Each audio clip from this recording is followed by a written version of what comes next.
ॐ सहना भवतु सहनौ भुनक्तु सह वीर्यं करवावहै तेजस्विनावधीतमस्तु मा विद्विषावहै।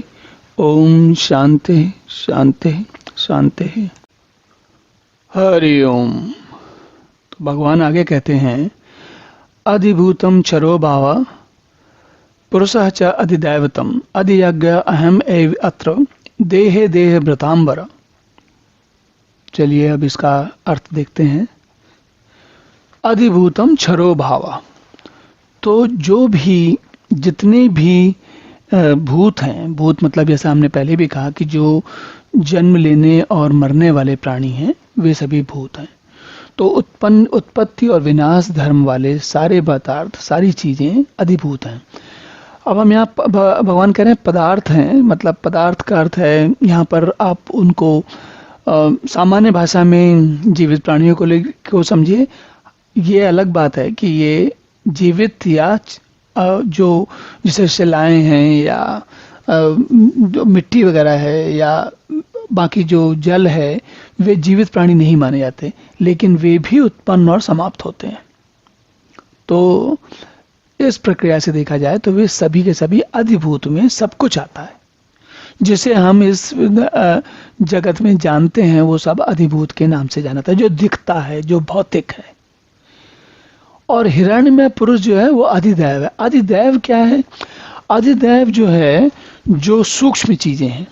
सूक्ष्म चीजें कैसे हैं? जैसे मन है, बुद्धि है, अहंकार है, या इसके अतिरिक्त जो भी मन में आने वाले भाव हैं, भाव ही मन कहलाते हैं। तो ये सभी कहलाते हैं अधिदैव। और जो हिरण्यमय पुरुष या उसको जो नाम दिया इन्होंने आदिदैवतम, तो ये वो चीजें हैं। इसको एक और तरीके से समझा जाता है, वो ये है कि जब हम जन्म लेते हैं, हर व्यक्ति जब जन्म लेता है तो उसकी कुछ एक भौतिक उसके अंदर गुण होते हैं।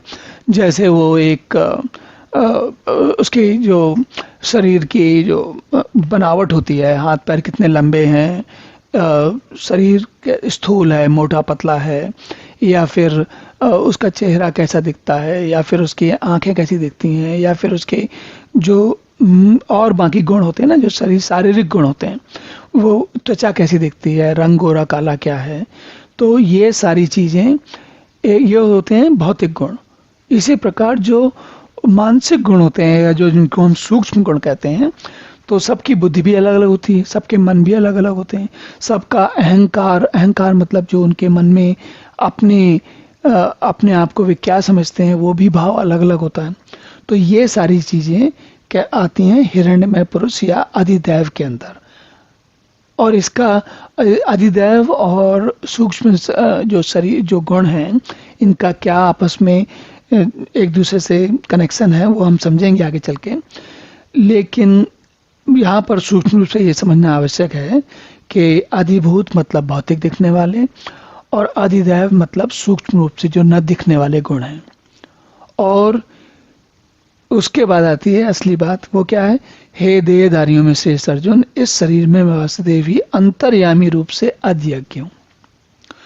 तो भगवान यहाँ पर भगवान बार बार अपना हमको सूत्र देते हैं, फॉर्मूला देते हैं कि जैसे आजकल कहते हैं ना, ट्रिक देते हैं, टिप देते हैं समझने के लिए कि बात क्या है।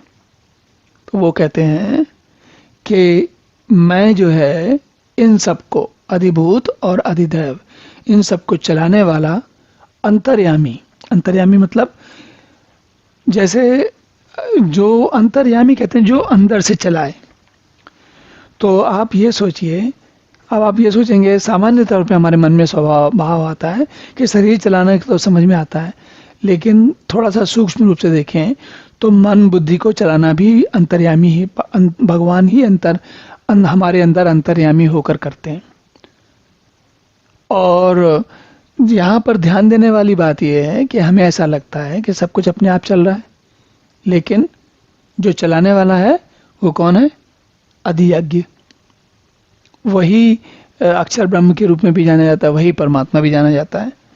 तो भगवान को इस प्रकार से समझने का की प्रक्रिया, जिसमें कि हम धीरे धीरे विश्लेषण करते हुए अपने अंदर गहराई तक जाते हैं, जिसे हम अंतर्मुखी होने की बात भी कहते हैं, और जिस पर दुनिया में ये सुविधा हम सभी मनुष्यों को उपलब्ध है, लेकिन ध्यान विरलों का ही जाता है।